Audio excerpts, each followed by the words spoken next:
بسم الله الرحمن الرحيم ألم تر كيف فعل ربك بأصحاب الفيل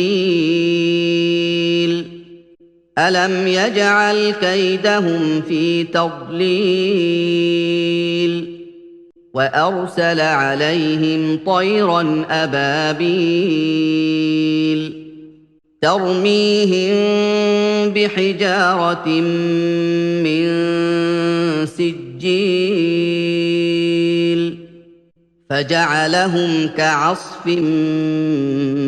مأكول اللهم صل على سيدنا ومولانا محمد وعلى سيدنا علي وسيدتنا فاطمة وسيدتنا زينب وسيدنا حسن وسيدنا حسين وعلى آله وصحبه وبارك وسلم الحمد لله نحمده ونستعينه ونستغفره ونؤمن به ونتوكل عليه ونعوذ بالله من شرور أنفسنا ومن سيئات أعمالنا من يهده الله فلا مضل له ومن يضلله فلا هادي له ونشهد أن لا إله إلا الله وحده لا شريك له ونشهد أن محمدا عبده ورسوله أما بعد أعوذ بالله من الشيطان الرجيم بسم الله الرحمن الرحيم قل لا أسألكم عليه أجرا إلا المودة في القربى صدق الله العظيم إن الله وملائكته يصلون على النبي يا أيها الذين آمنوا صلوا عليه وسلموا تسليما اللهم صل على سيدنا ومولانا محمد وعلى آله وأصحابه وبارك وسلم اللهم صل على سيدنا ومولانا محمد وعلى آله وأصحابه وبارك وسلم الصلاة والسلام عليك يا رسول الله وعلى آلك وأصحابك يا حبيب الله. اللہ تبارک و تعالی وحدہ لا شریک کا بے پایا فضل و کرم اور احسان و انعام ہے کہ جس نے باعث تخلیق کائنات رحمت للعالمین شافع روز جزا خاتم النبیین حضور سیدنا محمد مصطفیٰ صلی اللہ علیہ وسلم کے مبارک وسیلہ سے ہم سب کو دولت ایمان عطا فرمائی. اللہ تبارک و تعالی کما حقہ ہم اس دولت کی قدر کرنے کی توفیق عطا فرمائے. آمین.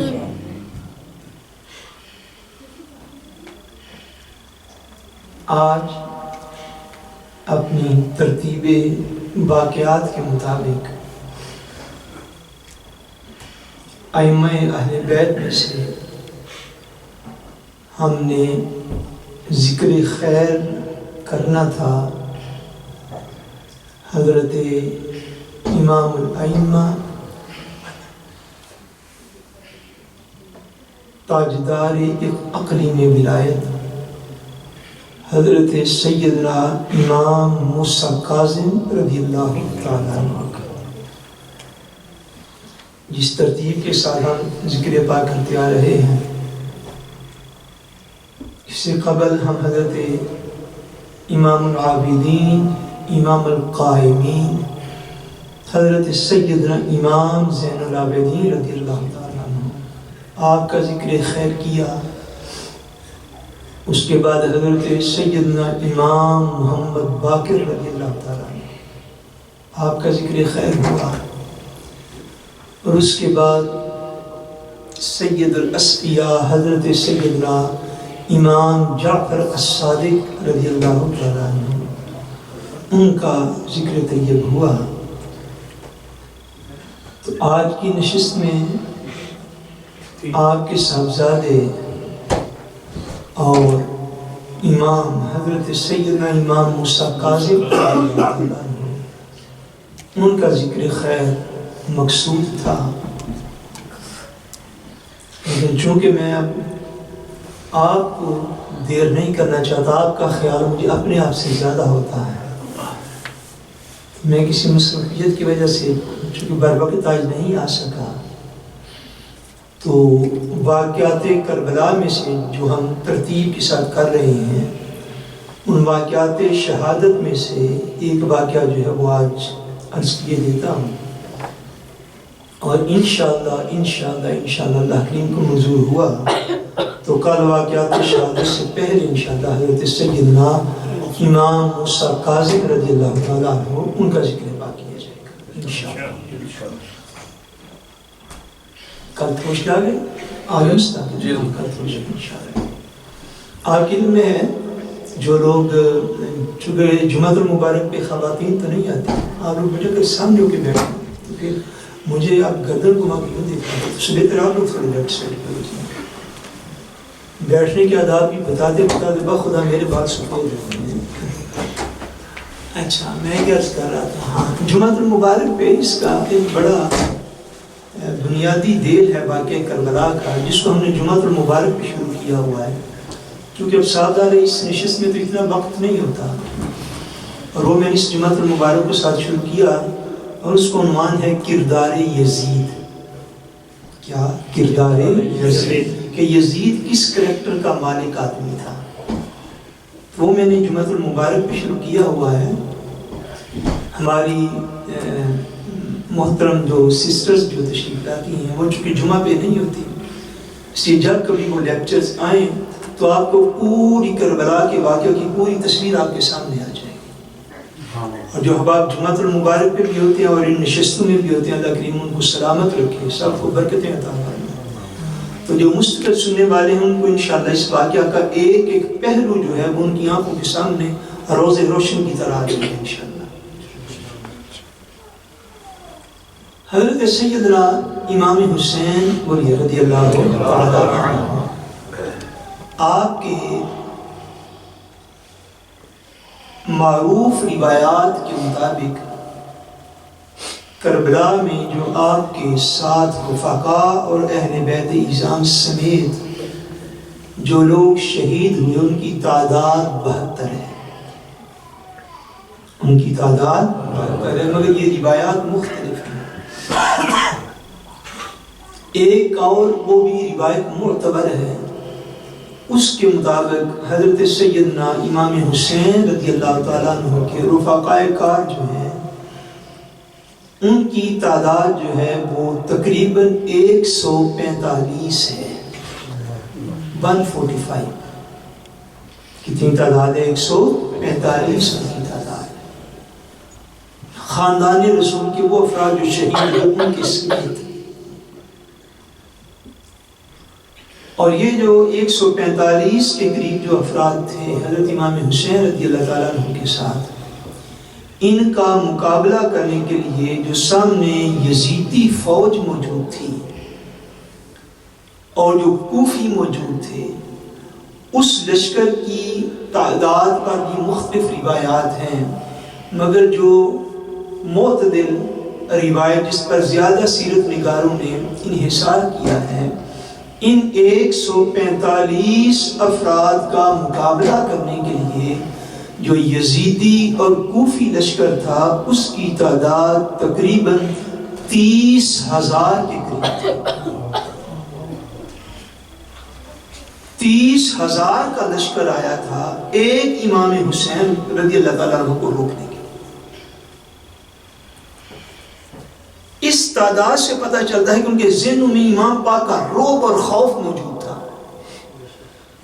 ایجنسیز جو ہوتی ہیں، خفیہ ایجنسیز کسی بھی دور کی، ان کی تو ساری اطلاعات یہی تھی نا کہ امام پاک رضی اللہ تعالیٰ عنہ اپنے گھر سے اپنے اہل خانہ کو لے کر نکلے ہیں۔ سیدنا امام حسین رضی اللہ تعالیٰ عنہ نے تو کربلا میں آنے تک یزید کے خلاف کوئی لشکر نہیں تیار کیا. یہ بات آپ ذہن میں رکھیے. آپ نے جنگ لڑنے کے لیے کوئی فوج تیار نہیں کی. اگر سیدنا امام حسین رضی اللہ تعالیٰ عنہ کوئی باقاعدہ فوج تیار کرنا چاہتے ہوتے تو کسی بھی تاریخ اور سیرت کے طالب علم کو یہ بات سمجھنی بڑی آسان ہے کہ امام پاک کے لیے اگر یزید کے خلاف باقاعدہ جنگ کرنا آپ کے ذہن میں مقصود یہ ہوتا تو امام پاک کے لیے لشکر کی تیاری کی بہترین جگہ مدینہ المنورہ تھی. بات ایسے ہے کہ نہیں؟ وہاں سے تو آپ نے ہجرت فرمائی اور مکہ معظمہ تشریف لے گئے. اب مکہ معظمہ میں عین حج کے دنوں میں جب سارا عالمی اسلام رسول پاک کا کلمہ پڑھنے والا وہاں پہ تھا، پھر مدینہ طیبہ کے بعد سب سے بہترین جگہ اگر آپ لشکر کشی کرنا چاہتے، اگر آپ باقاعدہ جنگ لڑنا چاہتے تو سب سے بہترین جگہ آپ کے لیے مکہ معظمہ تھی. کہ مکہ معظمہ سے لے کر لوگوں کو اٹھتے، لشکر تیار کرتے اور یزید کے خلاف خروج فرما دیتے. اب سب کو یہ پتا تھا کہ امام علی مقام رضی اللہ تعالیٰ عنہ مکہ معظمہ سے نکلے ہیں اپنے خاندان کے افراد کو ساتھ لے کر. یہ جو بقیہ لوگ آپ کے ساتھ رستے میں ملے جن کو پتہ چلا نواس رسول رضی اللہ تعالیٰ عنہ جا رہے، جس سے میں نے کل عرض کیا حضرت زہیر بن قیم رضی اللہ تعالیٰ عنہ رستے سے آپ کے ساتھ ملے. جوں لوگوں کو پتہ چلتا گیا کہ امام پاک رضی اللہ تعالیٰ عنہ جا رہے ہیں، کچھ لوگ آتے گئے. حتیٰ کہ واقعات کربلا میں ہے کوفہ کے کچھ ایسے خوش نصیب بھی تھے، ایک دو بندے جن کو عین 10 محرم کے دن اس واقعہ کا پتہ چلا اور وہ ظہر سے پہلے آپ کی بارگاہ میں حاضر ہوئے اور آپ کے پرچم تلے اللہ کی راہ میں جان قربان کر گئے. یہ تو وہ لوگ تھے جو دائیں بائیں سے آ کے آپ کو ملے، جو رستے سے آپ کو ملے، اور تعداد جو تھی وہ کم و بیش 145 افراد تک جا پہنچی. سیرت کربلا کے بعض واقعات میں سیرت نگار فرماتے ہیں کہ سیدنا امام حسین رضی اللہ تعالیٰ عنہ کے ساتھ چلنے والے محبین اور آپ کے نام پر جان قربانی کرنے والے جتنے بھی آپ کے چاہنے والے تھے، جب تک ان میں سے کوئی ایک بھی فرد زندہ رہا ہے تب تک اہل بیت رسول کا ایک بھی بندہ قربان نہیں ہوا.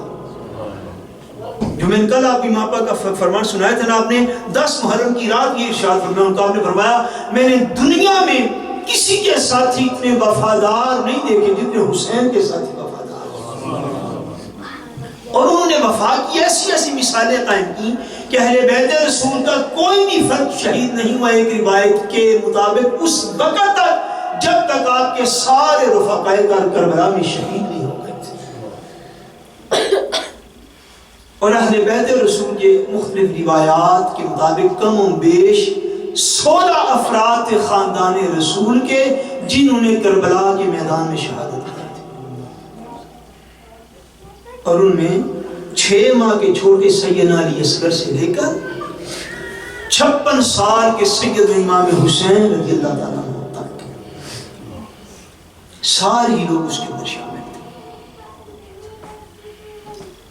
سیدنا امام حسین رضی اللہ تعالیٰ عنہ کے 2 بھانجے تھے جو کربلا کے میدان میں شہید ہوئے. ایک جو تھا ان کا نام تھا حضرت سیدنا عون رضی اللہ تعالیٰ عنہ، اور دوسرے جو تھے ان کا نام تھا حضرت سیدنا محمد رضی اللہ تعالیٰ عنہ. عون و محمد اکٹھا بالعموم یہ لفظ جو ہے یہ بولا جاتا ہے کربلا کی تاریخ میں. یہ حضور سیدنا امام حسین رضی اللہ تعالیٰ عنہ کے بھانجے تھے. اور ثانی زہرا حضور سیدہ طیبہ طاہرہ حضرت سیدہ زینب رضی اللہ تعالیٰ عنہ ان کے یہ بیٹے تھے. آپ کو ثانی زہرا کہا جاتا ہے. کیا کہا جاتا ہے بولیے؟ یہ آپ کا مشہور لقب ہے آپ کا کہ حضرت خاتون جنت رضی اللہ تعالیٰ عنہا کو کسی نے دوسرے وجود میں اگر دیکھنا ہو تو وہ حضرت سیدہ زینب رضی اللہ تعالیٰ عنہا تھی جو حضرت امام حسین کی سگی ہمشیرہ تھی. حضرت سیدہ زہرا رضی اللہ تعالیٰ عنہ کی بیٹی تھی اور حضور کی نواسہ تھی. کردار یہ کربلا کے واقعات اگر آگے چل سکے واقع کربلا کے بعد ہم سے اس سال میں، تو حضرت سیدہ زینب رضی اللہ تعالیٰ عنہ کا جو کردار ہے کہ کافر حسینی کو جو لٹا پھوٹا، جس کے اندر کوئی چیز پھر موجود نہ تھی، سارے مرد تو کربلا کے میدان میں ذبح ہو گئے، ایک امام زین العابدین بچے، ان کو لے کر کربلا سے لے کر کوفہ تک، کوفہ سے لے کر شام اور دمشق تک، اور دمشق سے لے کر پھر مدینہ منورہ تک، جس وقت لٹے ہوئے قافلے کو لے کر جناب سیدہ زینب چلی ہے، یہ انہی کا حوصلہ تھا، اس لیے انہیں ثانی زہرا کہا جاتا ہے کہ ایسا عظیم حوصلہ کائنات میں کسی عورت میں نہ ہوگا۔ حضرت سیدہ زینب رضی اللہ تعالیٰ عنہ جو حضور علیہ السلام کی نواسی ہیں، حضور نبی کریم صلی اللہ علیہ وسلم کو ان کے ساتھ بڑا پیار تھا، جس اپنے نواسوں کے ساتھ بڑا پیار تھا تو ان کے ساتھ بھی بڑا پیار تھا۔ آگے دو جہاں نبی کریم صلی اللہ علیہ وسلم نے ایک روایت میں آتا ہے کہ حضور علیہ السلام کے پاس کسی بندے نے ہار جو ہے نا، نیکلس جو ہوتا ہے نیکلس، ایک ہار حضور کی بارگاہ میں بطور تحفہ بھیجا، حضور کی بارگاہ میں بطور تحفہ ایک ہار بھیجا۔ حضور علیہ السلام نے ارشاد فرمایا میں یہ ہار اس کے گلے میں پہناؤں گا جس سے مجھے بڑی محبت ہوگی، جس سے مجھے بڑی محبت ہوگی۔ اتنے میں حضرت سیدہ زینب رضی اللہ تعالیٰ عنہ چھوٹی سی تھی، آپ دوڑتی ہوئی حضور کی بارگاہ میں آقا دو جہان نے وہ ہار ان کو پہنا دیا اور بتا دی امت کو کہ زینب رضی اللہ تعالیٰ عنہ کا میرے دل میں کیا مقام ہے کہ محمد اپنی زینب سے محبت فرماتے ہیں صلی اللہ علیہ وسلم۔ اور آگے دو جہاں صلی اللہ علیہ وسلم فرمایا کرتے تھے، یہ حضور کا فرمان، اپنے گھر والوں سے علیہ خانہ سے حضور فرماتے تھے کہ یہ جو زینب ہے نا، زینب حضور کی نواسی، حضور فرماتے تھے کہ زینب جو ہیں ان کی شکل و شباہت جو ہے یہ خدیجہ الکبریٰ سے ملتی ہے رضی اللہ عنہ۔ حضرت خدیجہ کون تھی؟ حضرت زینب کی نانی جان، کیا تھی؟ نانی جان۔ حضور نے فرمایا کہ یہ میری زینب جو ہے اس کو میں دیکھتا ہوں تو مجھے خدیجہ الکبریٰ رضی اللہ تعالیٰ عنہ یاد آ جاتی ہے۔ حضرت زینب رضی اللہ تعالیٰ عنہ عظیم اوصاف کی مالک تھی، عظیم اوصاف کی مالک۔ آپ کی شادی مبارک ہوئی حضرت سیدنا عبداللہ بن جعفر رضی اللہ تعالیٰ عنہ سے۔ کس سے شادی مبارک ہوئی تھی؟ حضرت سیدنا عبداللہ بن جعفر رضی اللہ تعالیٰ عنہ۔ یہ حضرت جعفر کون ہے؟ یہ وہی جعفر ہے جن کو جعفر طیار کہا جاتا ہے، کہا جاتا ہے جنہیں جعفر طیار رضی اللہ تعالیٰ طا کے ساتھ طیار۔ حضرت جعفر طیار کون ہے؟ حضرت جعفر طیار رضی اللہ تعالیٰ عنہ بڑے بھائی ہیں حضرت سیدنا مولا علی المرتضیٰ کے۔ انہی کی تبلیغ دین سے حبشہ کا بادشاہ نجاشی جو تھا وہ مسلمان ہوا تھا۔ یہ اولین مہاجرین میں سے، اولین مہاجرین میں سے۔ حضرت سیدنا جعفر طیار رضی اللہ تعالیٰ عنہ کو طیار اس لیے کہتے ہیں کہ آپ نے جنگ موتا میں شہادت پائی، جنگ موتا میں شہادت پائی۔ حضور علیہ السلام نے ایک لشکر بھیجا، اس لشکر میں حضور علیہ السلام نے ارشاد فرمایا اگر فلاں بندہ شہید ہو جائے تو علم فلاں بندہ اٹھا لے، جھنڈا فلاں بندہ پکڑ لے، یہ بھی شہید ہو جائے تو فلاں بندہ اسلام کا جھنڈا اٹھا لے، وہ بھی شہید ہو جائے فلاں بندہ اٹھا لے۔ وہ جن جن کے حضور نے نام لی ان کی شہادت تو لازمی تھی، ان میں جناب جعفر طیار رضی اللہ تعالیٰ عنہ بھی تھے۔ اس وقت تک انہیں جعفر ہی کہتے تھے، مگر ہوا کیا کہ جب میدان جنگ میں حضرت جعفر رضی اللہ تعالیٰ عنہ شہید ہوئے نا تو ان کے دونوں بازو شہادت میں کٹ گئے، دونوں بازو شہادت میں کاٹ دیے گئے۔ جنگ لڑتے لڑتے پہلے ایک بازو کٹ گیا، پھر دوسرا بازو کٹ گیا۔ حضرت سیدنا جعفر طیار رضی اللہ تعالیٰ عنہ کے جو اہل خانہ تھے، یعنی حضور کی نواسی، نہیں حضور کی نواسی نہیں، وہ تو ان کے بیٹے تھے نا حضرت عبداللہ جن کے ساتھ حضرت سیدہ زینب رضی اللہ تعالیٰ عنہ کا نکاح ہوا تھا۔ دیگر جو اہل خانہ تھے حضرت جعفر طیار رضی اللہ تعالیٰ عنہ کے، وہ بڑے پریشان تھے سازگار شہادت کی وجہ سے۔ آقا دو جہاں صلی اللہ علیہ وسلم ایک دفعہ ان میں تشریف فرما تھے، اپنے دیگر اصحاب میں تشریف فرما تھے۔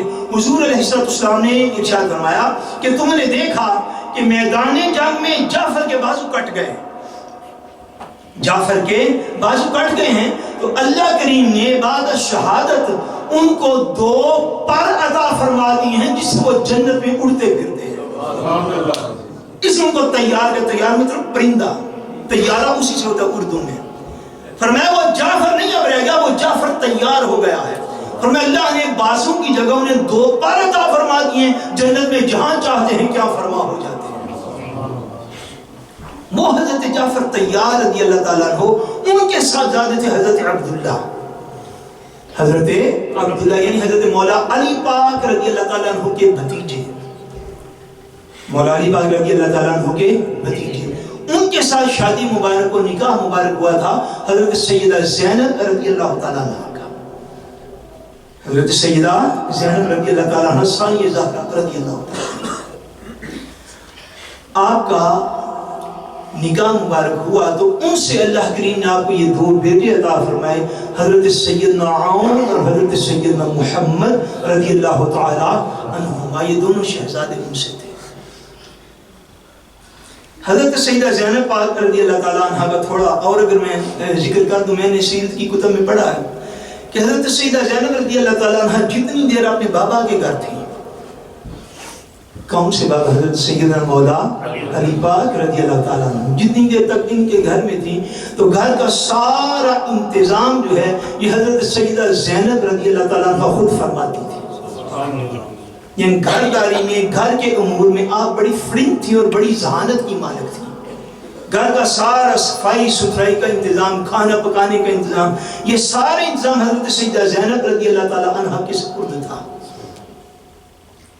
اور یہ خاص طور پہ سیرت نگاروں نے یہ بات جو ہے اس میں درج فرمائی آپ کی سیرت میں کہ حضرت سیدہ زینب رضی اللہ تعالیٰ عنہ گھرداری کے امور میں آپ جو ہیں آپ بڑی اعلیٰ کوکنگ کرتی تھی، کوکنگ کی بڑی ماسٹر تھی. یعنی کھانے بڑے اچھے آپ جو ہے وہ بناتی تھیں، اور اپنے بابا کے گھر میں بھی کھانے عموماً آپ بناتی تھیں. اور جب شادی مبارک ہوئی تو آپ کی خاصیتوں میں اور آپ کی سیرت میں یہ لکھا ہوا ہے کہ آپ کو کھانا بنانے میں بڑا فن حاصل تھا اور کھانا بڑا عظیم الشان بناتی تھی. یہی بات شاید آپ نے سنی نہ ہو اس سے پہلے، یا اگر سنی بھی ہو تو دوہرا لیں. یہی خاصیت اور یہی صفت کتب میں حضور سیدہ طیبہ طاہرہ خاتون جنت حضرت سیدہ زہرا پاک رضی اللہ تعالیٰ عنہ کی بھی لکھی ہوئی ہے کہ آپ بھی کھانے بڑے اچھے بناتی تھی. آپ بھی کھانے بڑے اچھے بناتی تھی. ہماری مائیں بہنیں بیٹیاں جتنی بھی اس بات کو سن رہی ہیں یا کل کو سنیں گی، یا جو لوگ بیٹیوں والے ہیں ان کو اس بات کی طرف خاص توجہ دینی چاہیے. اگر کسی ہماری اسلامی بہن کو، کسی سسٹر کو اگر گھرداری نہیں آتی یا کھانا وغیرہ اچھا بنانا نہیں آتا تو اہل بیت کی خواتین کی سنت سمجھ کے ہی آج سے سیکھنا شروع کر دیں. سبحان اللہ. پھر محفل میں آنے کا فائدہ ہے نا. یہ بات ذہن میں رکھیے گا. میں اپنی بیٹیوں کو نصیحت کرنا چاہتا ہوں، کوئی بندہ آپ کی ڈگری سے شادی نہیں کرے گا. لکھوا لیجیے مجھ سے. ایک وقت ہوتا ہے ہر چیز کا. ایک گھرداری ایک ایسا فن ہے، گھرداری ایک ایسا معاملہ ہے کہ اگر ہماری بیٹیاں اس سے صرف نظر کیے ہوئے یعنی اس بات کی طرف ان کی توجہ نہیں ہے تو آج توجہ کر لیجیے کہ گھرداری اور خاص طور پہ گھر کی صفائی کرنا، گھر کا اہتمام کرنا، گھر کا کھانا بنانا، آپ چلے گئے ہیں رائٹس پہ اور ڈیوٹیز پہ. یہ جو دور ہے نا ہمارا، جی رائٹ کا ہے جی بیوی کا رائٹ بتائیں. یہ سوال آپ نشست سوالوں جواب کر لیں، 10 سوال آئیں گے جو عورتوں کے حقوق کیا ہے. بات میری غلط ہے؟ یہ صحیح بولیے. خواتین بھی غور کریں اس بات. آپ 3 گھنٹے کی نشست سوالوں جواب کر لیں، اس میں 5-7 سوال آئیں گے جی بیوی کے حقوق کیا ہے. 2-4 سوال آ جائیں گے جی ماں کے حقوق کیا ہے. اس سے ہٹیں گے تو ایک اور اس طرح کے ملتے جلتے یہ رائٹس کی جنگ ہمارے ذہنوں میں کسی نے پیدا کی ہے. دیکھو پہلے فرنگ تلو فرشتوں دنیا کیسے چل رہی ہے. یہ رائٹس کی اور ڈیوٹیز کی جنگ ان لوگوں کی پیدا کرتا ہے جن کو رائٹس کی آج سے 100 سال پہلے خبر ہی نہیں تھی کہ رائٹس ہوتے کیا ہیں، جن کو علم ہی نہیں تھا کہ انسانیت کیا ہوتی ہے. میں اس سے زیادہ نہیں کہتا، یہ رائٹس کی تقسیم اور جنگ ان لوگوں کی دی ہوئی ہے جو آج سے 100 سال پہلے جن کو غسل کرنے کا طریقہ نہیں تھا ہوتا، جنہوں نے غسل مسلمانوں سے سیکھا ہے، جن کی تاریخ یہ بتاتی ہے کہ ان کی لشکریوں سے بدبو اتنی آتی تھی کہ اس بدبو کو دور کرنے کے لیے لوگوں نے پرفیوم ایجاد کیے تھے. جن جن کو نہانے دھونے کی تمیز نہیں تھی جن قوم کو. یہ رائٹس کی جنگ تو نہ کی ہے. آپ نے سیرت ازواج مطہرات سیکھنی ہے, سیرت اہل بیت اسلام کی. جب ہم دعا کرتے ہیں مولا ہماری بیٹیوں کو زہرا پاک کی سیرت عطا فرما, اہل بیت کی خواتین کی سیرت عطا, تو وہ سیرت پہ بھی غور کرے نا. کہ حضرت سیدہ زہرا پاک یا حضرت سیدہ زینب بن مسائل کی خبر نہیں تھی کہ رائٹس کتنے ہیں؟ آپ نے کبھی وہ حدیث پاک نہیں سنی کہ حضرت سیدہ زہرا پاک رضی اللہ تعالیٰ عنہ کو جب حضور نے تسبیح فاطمہ کا وظیفہ بتایا, کون سا وظیفہ؟ تسبیح فاطمہ, کیا کہ ہر نماز کے بعد 33 مرتبہ سبحان اللہ پڑھنا, 33 مرتبہ الحمدللہ پڑھنا, اور 34 مرتبہ اللہ اکبر, یعنی اس کو تسبیح فاطمہ کہتے ہیں. حضور نے یہ وظیفہ نے کیوں عطا فرمایا تھا کہ گھر کے کام کاج کر کر کے اور چکی چلا چلا کے سیدہ زہرا پاک کے ہاتھوں میں چھالے پڑ گئے تھے. یہ تھی ان کی گھر داری کی کیفیت. آج اگر ہماری بیٹیاں بہنیں وہ گھروں کے کام کو بوجھ سمجھیں تو اپنے ایمان سے اس بات پہ غور کریں کہ انہوں نے سیرت امہات المومنین اور سیرت اہل بیت نظام سے کیا سیکھا ہے.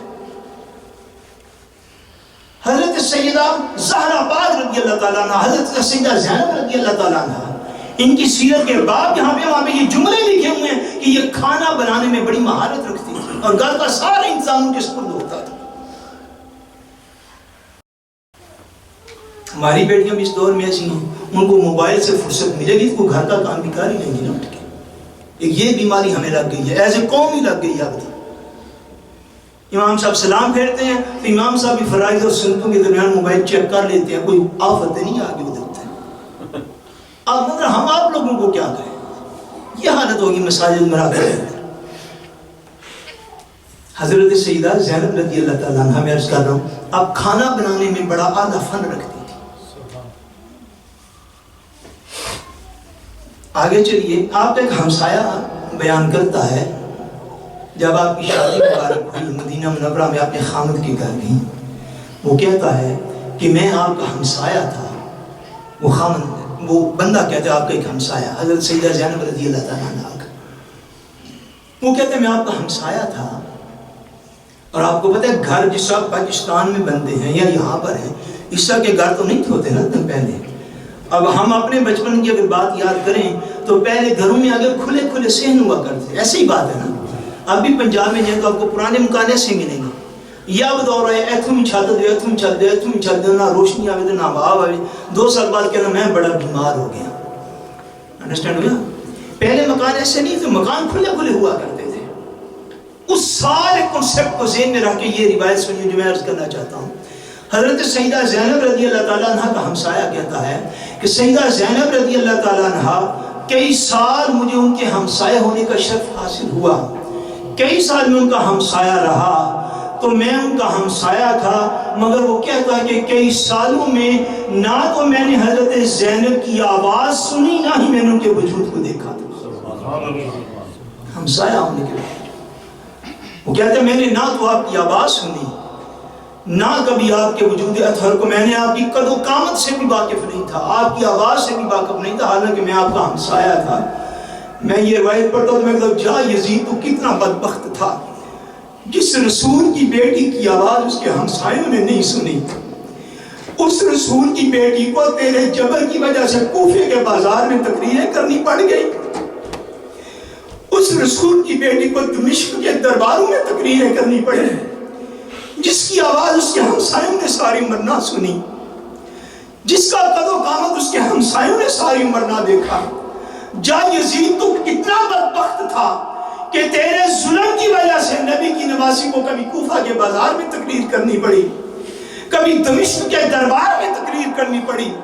اتنا ظلم جو کربلا میں آل رسول پہ ہوا, میں عرض کرتا ہوں کہ کائنات میں کسی نبی کو اپنے کلمہ پڑھنے والوں سے اتنے دکھ کبھی نہیں پہنچے.